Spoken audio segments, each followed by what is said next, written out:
Huge shot by Terrence Ross, and there's the rookie, Norm Powell, with a steal and a dunk. If you know basketball, you know Norm Powell. Norman Powell with the exclamation point. For nearly 6 years, he was admired for his leave-it-all-on-the-floor approach, and of course, being part of Toronto's NBA championship team.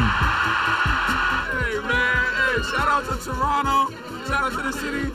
Man, shout out to Canada, shout out to Drake, shout out to all of them, man. I love the support, man. Keep going, man. We brought a championship home to y'all, man. We did it for you, man. I'm so excited. I'm so proud, man. Let's go.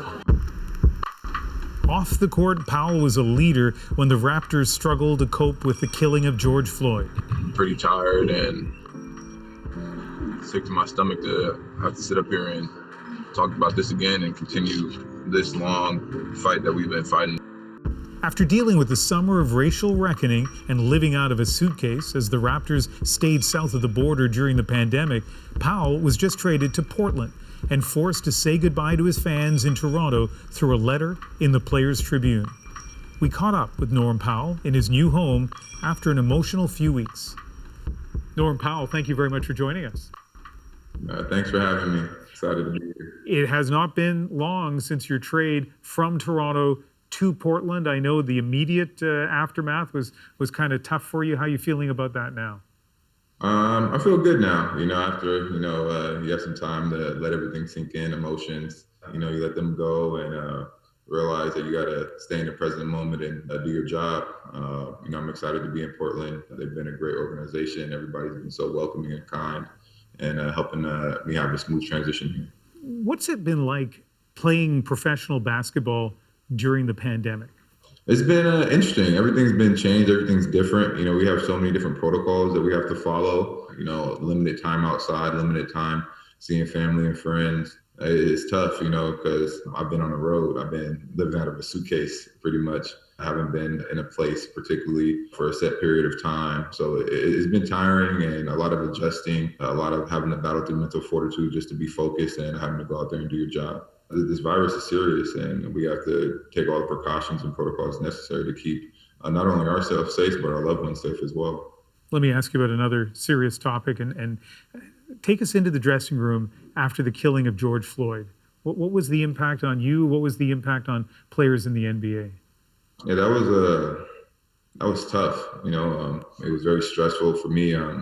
It's tough, to see that constantly. It's not just the first time seeing somebody killed due to police brutality or excessive use of force. It's frustrating for me. I've voiced my opinions, and I've been really big on police reform and holding police to a higher standard to the law. And it was frustrating. I know a lot of people were upset, especially guys on our team.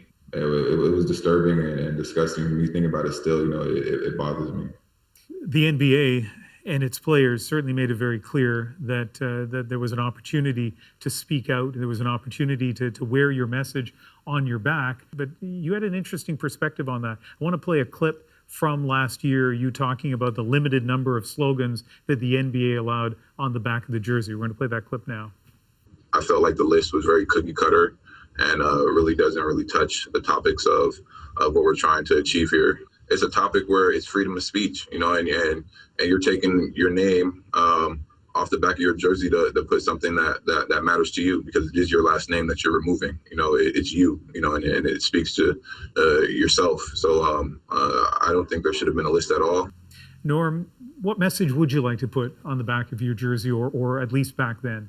I really wanted to go with the message of "Am I next?" That really spoke to me. It's something that is really close to me and my heart growing up, being a African American in this world growing up. My mom always told me about how my color, the color of my skin, is a weapon, and the way I have to act and be in certain times, and where I need to be with in interactions with law enforcement. She was always scared for me when I was out and about with my friends, with a group of friends in the neighborhood that I grew up in.